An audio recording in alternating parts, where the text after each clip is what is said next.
Hello guys, welcome to my channel. आज चाहिँ म आलु र भान्टाको तरकारी पकाउने रेसिपी सेयर गर्न लागिरहेको छु।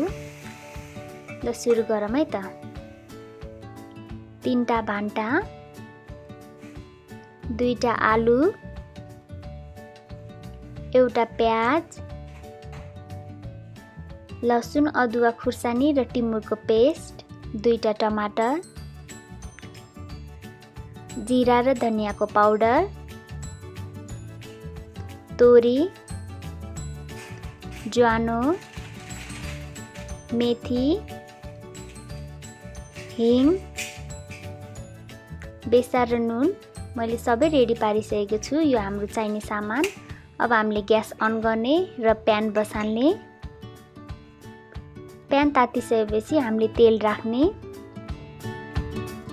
तेल पनि तातिसकेपछि हामीले मेथी राख्ने,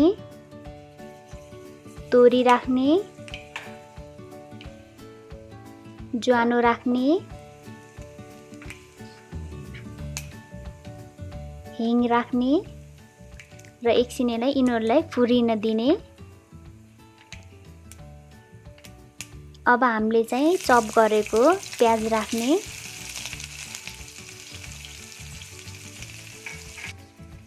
हामीले प्याजलाई लो फ्लेममा फ्राई गर्ने। यो ब्राउन भइसकेपछि अब हामीले हाई फ्लेम गर्ने।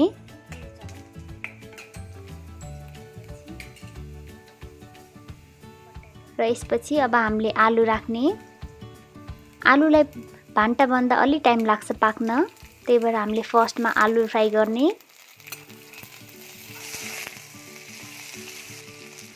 आलु अलि फ्राई भइसकेपछि अब हामीले चप गरेको भान्टा राख्ने र दुईटालाई राम्रोसँग मिक्स गर्ने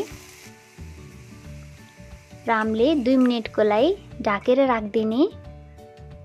त्यो पनि हामीले लो फ्लेममा।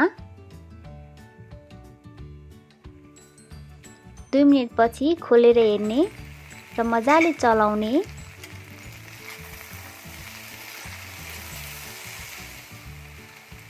अब हामीले बेसार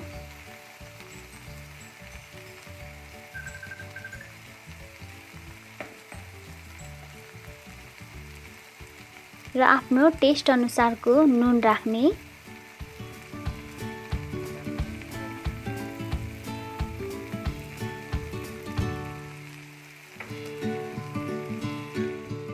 र जीरा र धनियाको पाउडर राख्ने।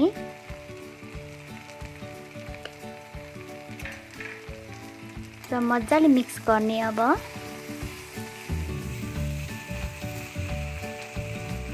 आलु मजाले पाकिसकेपछि हामीले अघि रेडी राखेको लसुन अदुवा हरियो खुर्सानी र टिमुरको पेस्ट मिक्स गर्ने। यो पेस्टले एकदमै मिठो स्वाद दिन्छ सब्जीमा। र हामीले अघि चप गरेर राखेको टमाटरमा तातो पानी मजाले मिक्स गर्ने।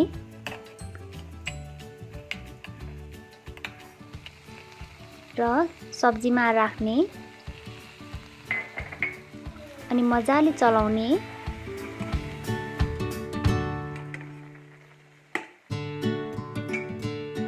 अब हामीले 1 मिनेटको लागि ढाकेर राखिदिने। हाम्रो सब्जी अब रेडी भइसकेको छ।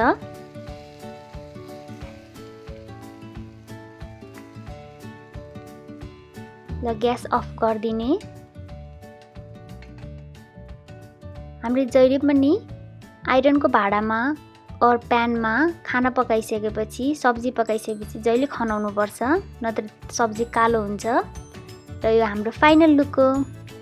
यो सब्जीलाई हामीले दही र टमाटरको चटनीसँग खायो भने एकदम मिठो हुन्छ। Bye bye guys, thank you for watching.